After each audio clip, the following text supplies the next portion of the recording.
my understanding is there are two issues that we need to reply to. One is the failure to air the President's ads, and the second one is the reasons behind why the ad of Senator Trillanes was aired. So let me start with the first one, which is the failure to air the President's ads. Just to provide context, we have two kinds of political ads that are sold to candidates. The first one is a national ad, which is seen all over the country. And the second one is a local ad, which is normally seen within just a specific province. For the national ads, we have an allocation of 19 minutes of commercial airtime per hour. And for local ads, we have an allocation of only 2 minutes of airtime per hour.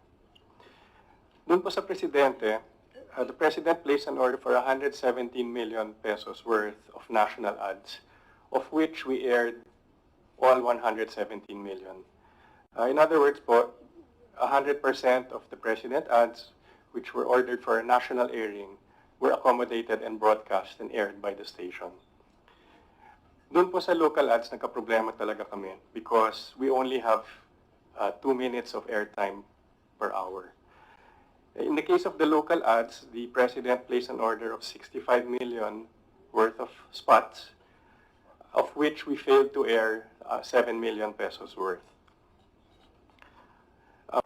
Our policy on all our ads is first come, first serve, and many of these spots were ordered on May 3rd, and May 7th was the last day of the campaign period. So there had been many previous telecast orders that were already ahead, that came in ahead of the President's telecast order.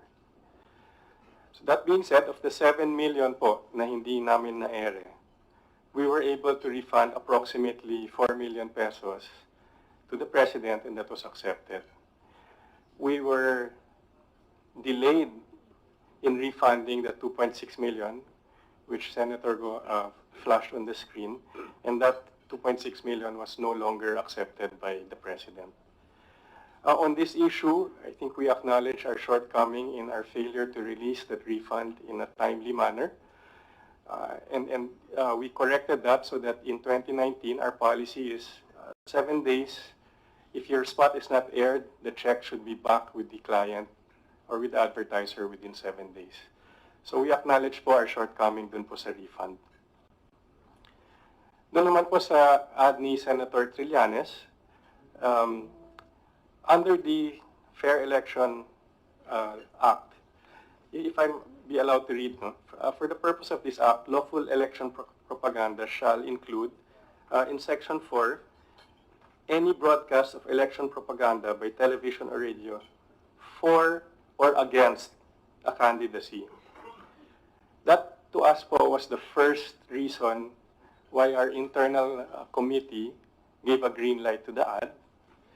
That the second reason why the committee gave a green light to the ad was they felt that, unlike the first version of the ad, which we rejected because we felt that the children were performing inappropriate actions or behaviors, there was a revised version of the ad, which Senator showed earlier, that showed the children merely asking questions. And so we felt that it did not violate any of our internal policies. The third reason why our ethics committee decided to push through with airing the ad is under the KBP code, we are required not to discriminate against any candidate.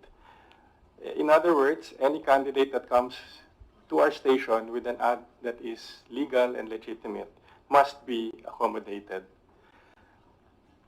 Unlike the ads of the President that we were unable to air, all of these ads were aired on a national basis, part of the 19 minutes per hour and not part of the local 2 minutes per hour, which is why there was enough inventory to accommodate the ad. At the end of this whole discussion, I think we were sorry if we offended the President. That was not the intention of the network. We felt that we were just abiding by the laws and regulations that surround the airing of political ads. And I think today we want to make a categorical statement together with our chairman, Mark Lopez, that ABS does not and will not have its own political agenda. Ganito ba ang gusto nyo? Kayo ang patayin ko. Patayin ko kayo lahat. Mali po ang pumatay. Ano ka, umuwi ka na? Tama po ba murahin ang Santo Papa? Hoy, ang NPA! Ituro niyo po sa amin ang tama. Napakaganda. Dapat ang mayor muna ang mauna. Mali po mambastos ng babae. President, it will be black. Ito po ba ang gusto niyo maging halimbawa para sa amin?